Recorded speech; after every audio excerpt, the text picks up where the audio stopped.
औज़ुबिल्लाहिमिनश्शैतानिर्रजीम बिस्मिल्लाहिर्रहमानिर्रहीम अल्लाहुम्मा सल्लि अला मुहम्मद व अला आले Mohammad. Dear students, cell organelles को हम डिस्कस कर रहे थे और आज एक इम्पॉर्टेंट टॉपिक डिस्कस करने जा रहे हैं, वो है न्यूक्लियस के बारे में। तो स्टार्ट करते हैं न्यूक्लियस की डिस्कवरी से। Nucleus was reported in 1831 by Robert brown. 1831 में रॉबर्ट ब्राउन एक साइंटिस्ट ने इसको पहली बार रिपोर्ट किया न्यूक्लियस को। इसकी अर्ली रिपोर्टिंग की वजह क्या थी? उसकी वजह ये थी कि जो न्यूक्लियस है वो एक प्रोमिनेंट स्ट्रक्चर है और वो तकरीबन मोस्टली सेल्स के अंदर मौजूद है। तो आइए देखते हैं। It was slightly darker than the surrounding cytoplasm. एक तो ये जो सराउंडिंग साइटोप्लाज्म था उससे निस्बतन डार्कर था, गहरे कलर का था। Due to this its discovery was early. इसी वजह से इसकी डिस्कवरी जो थी वो जल्दी हो गई थी। It controls life and activities of the cell. जो न्यूक्लियस है वो सेल की लाइफ और उसकी एक्टिविटीज़ को क्या करता है? कंट्रोल करता है। इन एनिमल सेल, अब ये बेसिक डिफरेंस है, जो एनिमल सेल में न्यूक्लियस मौजूद होता है उसकी पोजीशन सेंट्रल होती है, सेंट्रलाइज्ड पोजीशन होती है, जबकि इन केस ऑफ प्लांट सेल्स जो पोजीशन ऑफ न्यूक्लियस है वो पेरिफेरल होती है। उसकी वजह क्या है? जो प्लांट सेल्स के अंदर सेंट्रल स्पेस के अंदर एक वैक्यूल मौजूद है जो उसे क्या करता है? पेरिफेरल साइड पे पुश कर देता है। इसी वजह से जो न्यूक्लियस है वो प्लांट सेल के अंदर पेरिफेरी साइड पे मौजूद होता है, एक साइड पे मौजूद होता है due to central large vacuole.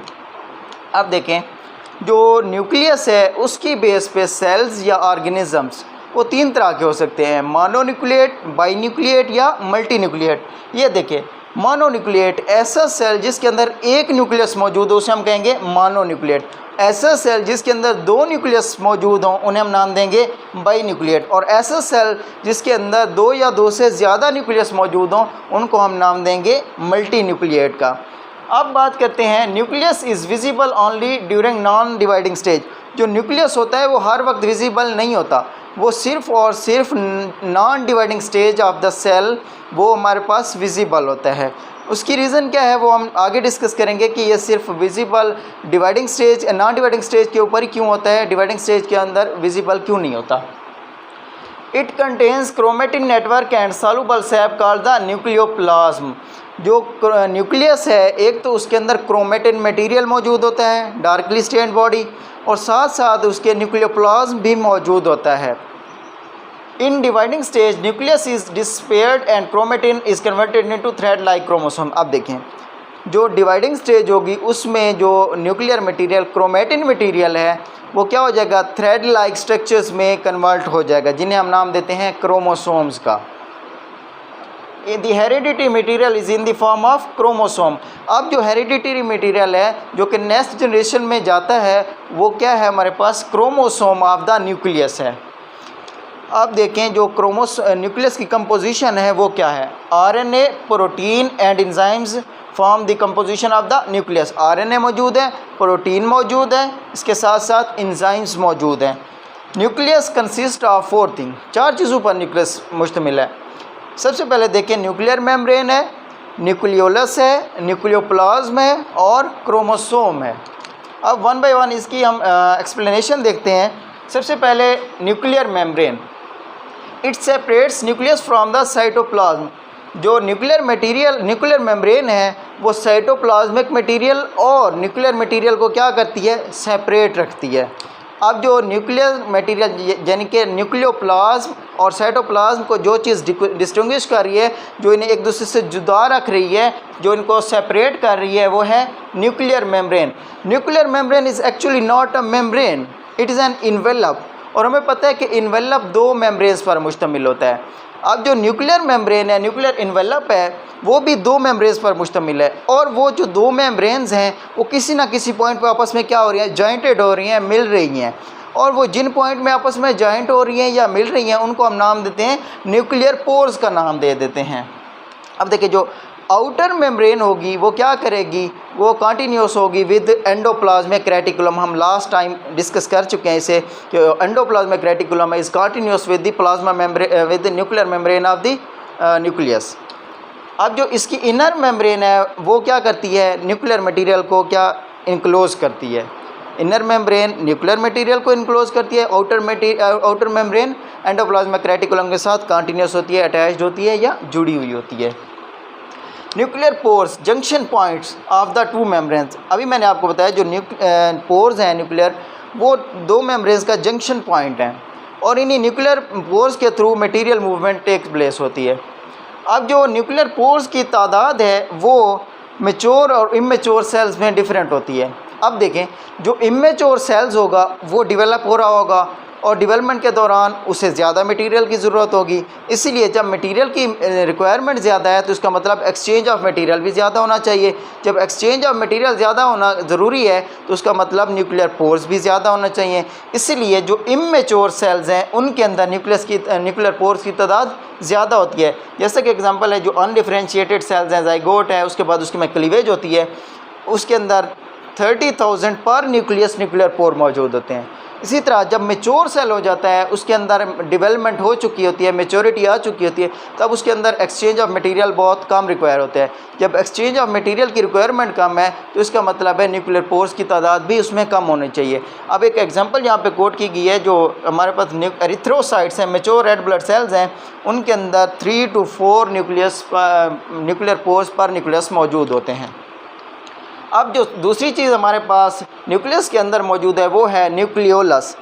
Nucleolus is darkly stained body without any membrane. ये स्ट्रक्चर देखें, ये हमारे पास न्यूक्लियस है, इसके अंदर ये जो सेंट्रल पार्ट है विदाउट मेम्ब्रेन ब्लैक कलर में शो किया हुआ है, ये है हमारे पास न्यूक्लियोलस। लास्ट टाइम हम देख चुके हैं जो न्यूक्लियोलस था हमारे पास वो फैक्ट्री ऑफ राइबोसोम्स थी, और हमें पता है राइबोसोम्स की नेचर क्या है, राइबो न्यूक्लियोप्रोटीन। इसका मतलब उसमें राइबोसोमल आरएनए भी मौजूद है और प्रोटीन भी मौजूद है।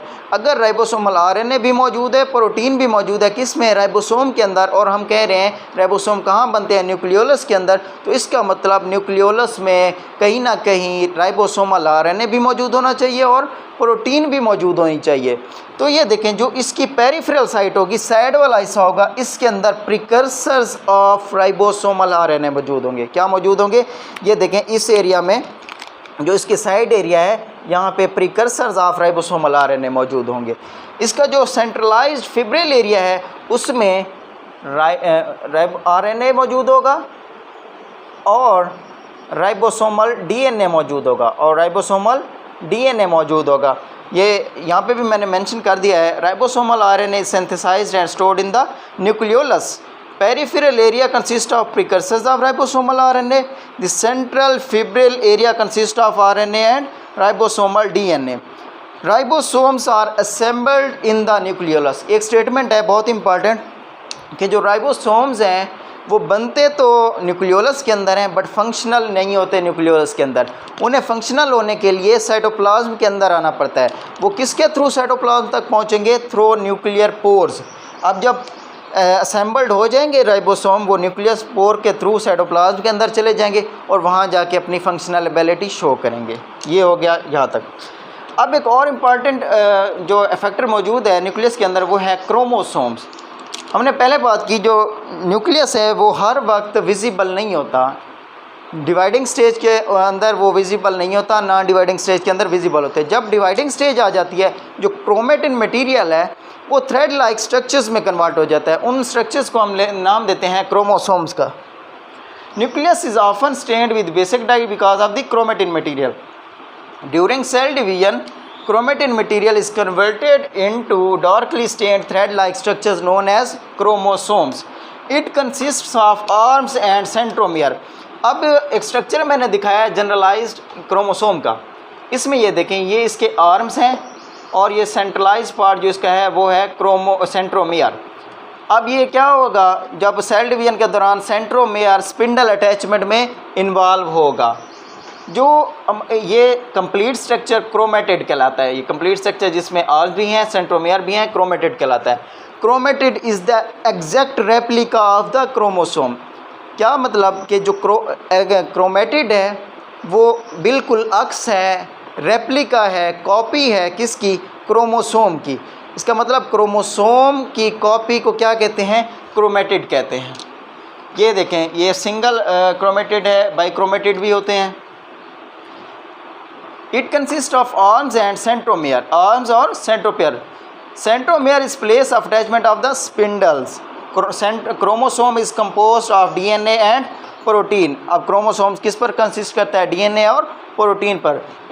In this formation the form देखें, जो इन्फॉर्मेशन है हेरिडिटी मटेरियल जो नेक्स्ट जनरेशन में ट्रांसफ़र करता है वो किसके थ्रू करता है? जीन्स। अब एक क्रोमोसोम है, उसके जो डिफरेंट सेगमेंट्स हैं वो क्या कहलाते हैं? डीएनए कहलाता है। अब डीएनए के अंदर ऊपर एक स्पेसिफिक पॉइंट्स होते हैं जो कि ट्रांसफ़र ऑफ हेरिडिटी का काम करते हैं, इन्फॉर्मेशन का काम करते हैं, उन्हें कहते हैं जीन्स। जो ट्रांसफ़र ऑफ इन्फॉर्मेशन होता है वो किसके थ्रू होता है? जीन्स के थ्रू होता है। यहाँ पे देखें, ये information is in the form of gene. अब जो नंबर ऑफ़ क्रोमोसोम है विद इन द स्पीशीज़ वो हमेशा क्या रहती है? कांस्टेंट रहती है अनटिल के उनमें कोई म्यूटेशन ना आए। एक कोई भी स्पीशीज़ है उसके अंदर जो उसके इंडिविजुअल्स हैं उस सब के अंदर नंबर ऑफ़ क्रोमोसोम सेम रहेंगे। जैसे कि ह्यूमन बीइंग्स हैं, उनमें देखिए आप होमो सैपियंस में कि नंबर ऑफ़ क्रोमोसोम्स हमेशा सेम रहते हैं 46 अनटिल कोई म्यूटेशन ना हो। इसी तरह मैंने डिफरेंट एग्जांपल्स यहाँ पे कोट किए हैं, आपको भी बताता चलो, एमसीक्यूज़ के वाले से बहुत इंपॉर्टेंट है। मैन के अंदर 46 क्रोमोसोम्स, फ्रॉग के अंदर 26 क्रोमोसोम्स, चिंपैंजी के अंदर 48, फ्रूट फ्लाई के अंदर 8, ऑनियन के अंदर 16, पोटैटो के अंदर 48 और गार्डन पी के अंदर 14। एक एक्स्ट्रा इन्फॉर्मेशन आपको देता चलूँ कि जो हप्लॉइड सेल्स होते हैं 1n, उनमें नंबर ऑफ़ क्रोमोसोम्स हाफ होते हैं as compare to diploid cells 2n cells. Example देखें, अब in case of human beings जो डिप्लॉयड सेल है, सोमेटिक सेल है, उनके अंदर 46 क्रोमोसोम मौजूद हैं। बट जो स्पर्म है या एग है उनके अंदर वो स्पर्म या एग हप्लॉइड सेल्स हैं, 1n है, तो उनके अंदर number of chromosomes reduce to half हो जाते हैं। इसका मतलब जो स्पर्म या एग है उनके अंदर नंबर ऑफ़ क्रोमोसोम्स 23 होंगे।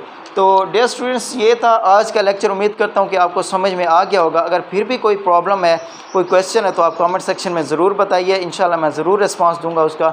इसके साथ आप लोगों से गुजारिश है कि हमारे चैनल को सब्सक्राइब कर दें ताकि हर आने वाला लेक्चर आप तक पहुँच सके। Thank you so much. जज़ाकल्लाह। पाकिस्तान पाइंदाबाद।